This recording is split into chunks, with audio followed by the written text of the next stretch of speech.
일단 독대가 성사가 된다면 여러 가지 이야기를 지금 논의해야 되겠지만 그 가운데 또 이 얘기가 빠질 수가 없겠죠. 김건희 여사와 관련된 논란 문제입니다. 이 얘기가 당연히 나올 것으로 예상이 되는데 명품 가방 수수 논란과 관련해서 막판 변수가 또 등장을 했습니다.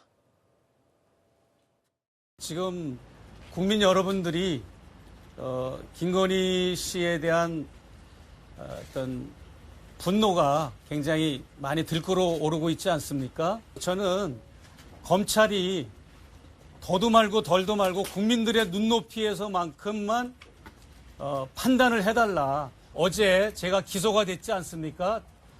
그렇기 때문에 윤석열 대통령도 직무 관련성이 인정된 거거든요. 윤 대통령께서는 배우자가 뇌물 선물을 받은 거를 인지한 이후에 사정기관에 신고하지 않은 거에 대한 처벌을 받으셔야 되고 거기에 대해서 수사를 받으셔야 되고.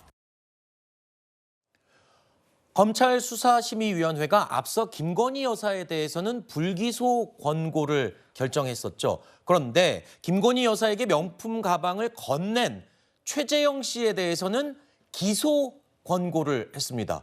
자, 그러니까 받은 사람과 준 사람에 대해서 각기 다른 결정을 내린 것이거든요. 자, 이렇게 되면 검찰의 입장이 굉장히 난감해진 상황이 됐어요.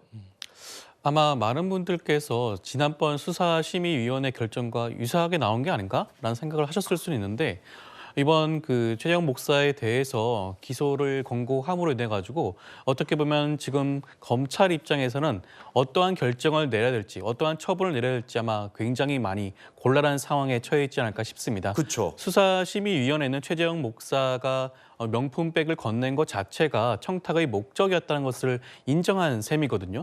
물론 수사심의위원회 결정 자체가 8대 7로 간발의 차이로 기소 결정의 의견이 나오긴 했지만 이 부분에 대해서 검찰이 쉽게 판단을 하지는 못할 겁니다. 다시 한번 면밀하게 법리적으로 검토를 해서 기소 여부를 판단해야 될 것으로 보이는데요. 네. 그렇다고 하더라도 수사심의위원회 결정과 다른 불기소 결정을 한다면 아마 큰 후폭풍이 있지 않을까라는 생각이 듭니다. 네.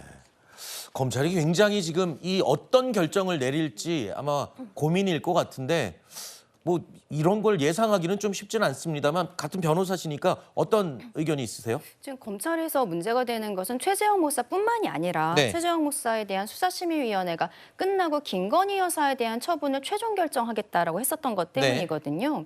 근데 결과적으로는 지금 최재형 목사가 청탁을 했다라는 것이 크게 보면 두 가지 사건이 있는데 뭐 인사에 대해서 국립묘지 안장을 요청을 했었던 거 이건 네. 결과적으로 이루어지지 않았습니다. 그리고 TV 송출을 요청했던 것은 어떤 가방을 건넨 시점과 시기가 맞지 않는다라는 것이 검찰의 판단이었습니다.